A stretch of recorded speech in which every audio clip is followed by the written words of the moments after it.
the shift toward East was something that Iran was seeking for, let's say, about a decade. However, it was not implemented the way it needed to be. After the JCPOA and the implementation of the nuclear deal, Iranian government tried to work only with the Western countries, especially with France and the European countries. And we can say it totally ignored China, which was actually working with Iran during the sanctions before the JCPOA. And because of that, the relationship did not go very well. So it lost the old friend and it could not acquire new friends in the West.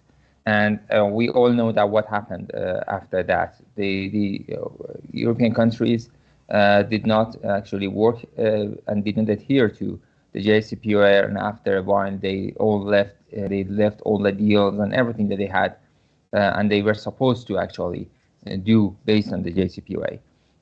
So Iran needed to work with the Eastern countries, not only the China, but also we can say Russia and other countries. We have, for example, India in east of Iran, which is a great economy and which is a great market for Iran. So what Iran needed to do and is actually trying to do right now is that to forget about the cliches and the stereotypes of the Western economies, Western powers, and such things that we have been witnessing very much after the World War II, and looking for the real economies, real cooperation, and something that would be practical on the ground. So because of that, it decided to work with the neighboring countries as the direct market for economy and for export or import, and also work with other countries which are trying to actually, let's say, emerge in this this world, in this new world era, we can say.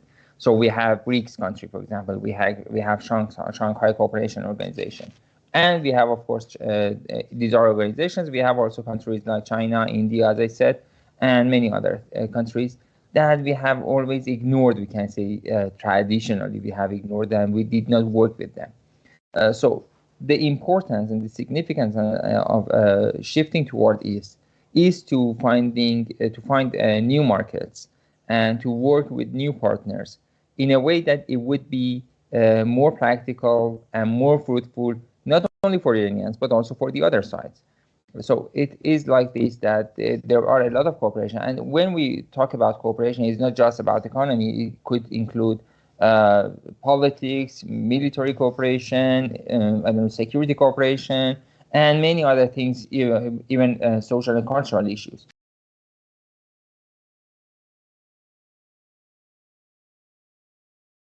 The negotiations between Iran and Saudi Arabia as two regional powers was going on for a few years now, and they had several rounds of talks, especially in Iraq and with intermediation of Iraq government.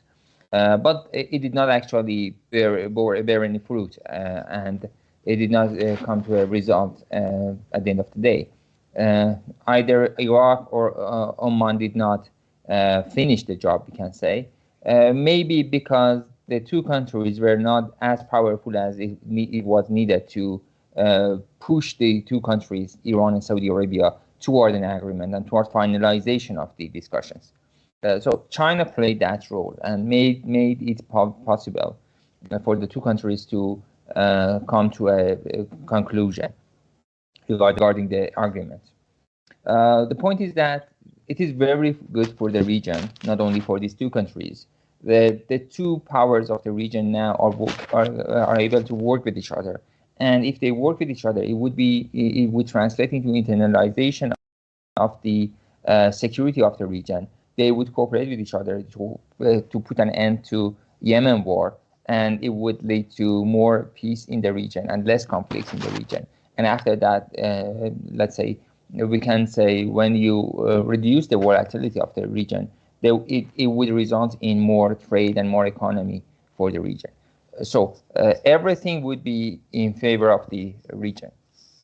Another point of the story, another side of the story, which is the second part of your question, is the role that China played in this issue. As I said, China is a big country and it could actually bring it to a conclusion. But the point is that the role that the two countries offered China with was very important as well. Traditionally, it was the Western country, and especially the United States, which was the so-called peacemaker, and was actually the one who could bring conflicts into a resolution. But now the United States did not play any role. And we can say it is at least the second issue in this region in which the United States doesn't have any role. First, it was Syria, and now we witness this agreement between Iran and Saudi Arabia. So the role that China is now playing in resolving a conflict in the Middle East or West Asia is another significance of the story. That China is playing an international role and is coming to this region, which is the heartland and which is very important regarding energy. And let's not forget that China is the biggest customer of oil of these two biggest oil producers of the world, both Iran and Saudi Arabia. So this is in favor of the Chinese as well, because they would peace in the region and they would enjoy this less conflict in the region, especially regarding the oil market, which they need that very much. So this international role of China and replacement of China for actually instead of the United States in bringing peace to this region is another significant story, part of the story which we need to